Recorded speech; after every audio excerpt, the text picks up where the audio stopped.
Hello everyone, I am Phoenix Tremaine and this is my review of the Real Housewives of Atlanta. So while you're watching, just take a second and just hit that subscribe button for me. I'd really appreciate it, so you can see my videos on a regular. And hit that like button too, that never hurts either. So I really appreciate all the fans I've made, the people who've joined me on Facebook and LinkedIn and all the different the sites where I've been talking to people directly that have been watching my videos. So I appreciate all of the people watching. I appreciate you for watching this right now. And I hope you enjoy this. I did take my sleeping pill. So I'm not hyped like some of these other YouTubers right now. But I am going to get through this review without nodding off and falling asleep or anything like that. But I can hear my voice dragging a little bit. So I'm going to take my ass to bed in a minute. But I wanted to get this Real Housewives of Atlanta review out ASAP. Now, I'll start off with Portia, because Portia is the best part of the show. Basically, Portia, if you watch my review from last week, I said it. My gaydar went off. The sirens, the buzzers, the whistles. As soon as this guy opened his mouth up, I was like, he's gay. What's this, Cordell Part 2? So, and really Cordell Part 2, when they were talking about Google him, he was with like a tranny stripper, and pictures and everything. So, I'm like, oh, okay, that didn't take long. Also, if you Google the story, they're not together now anyway. So whatever's going to happen in the season, all this good Portia trying to be a sugar mama, buying this guy shit, throwing them surprise parties and shit. The shit's overwhelming for me to watch, and it's uncomfortable for people who actually showed up to the party. And it definitely is uncomfortable for the guy who actually seemed to be his boyfriend. So, and my client pointed out to me, my client came here today and he was like, did you see Real Housewives of Atlanta? I'm like, yeah. He's like, that guy had to be his boyfriend because he was all over him, and when Portia was going over the top with all his love and affection and shit, he's like, I gotta go. And then the other guy's like, don't leave. That is not straight normal behavior. That's two guys that are fucking on the low, and one's mad because he don't like seeing him with his girl. So me and my client were laughing about that, and we're just speculating about the shit. But I mean, we both have gaydar. That motherfucking is on point. And Portia, oh my lord, she's back to being stupid again.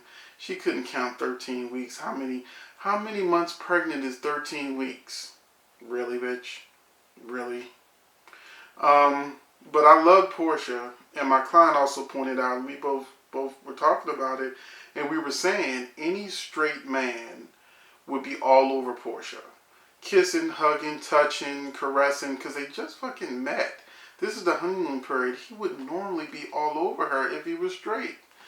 And I finally put that to rest, that even her mother was like, oh, no kids at 24? That's rare. Translation, he's gay, bitch, run. so, he seemed like Portia's friend, not somebody who's banging Portia's back out. So that's out the way. Portia was the liveliest part of the show, and the rest of the show was just some bullshit. I love me some Kim Fields, but she is not built for reality TV from what I've seen in the previews, the trailer, or this episode. She's living a decent life. She's a mother, 2 kids, no nannies. She's been with her husband for 8 years.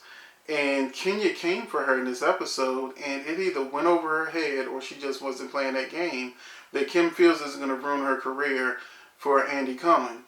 So, Kim was just kind of blah in this episode.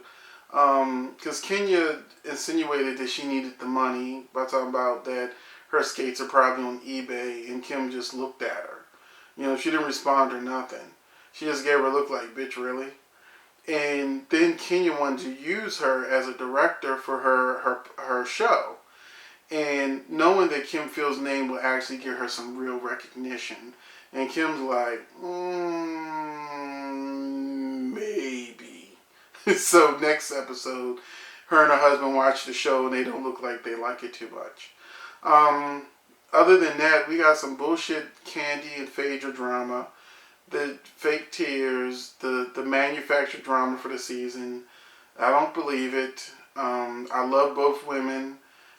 They're one of the reasons why I watch the show. With these scenes, we've seen this over and over in Real Housewives of Atlanta. You hate each other, one season, and then the next season is like a reboot. You're back to being friends again.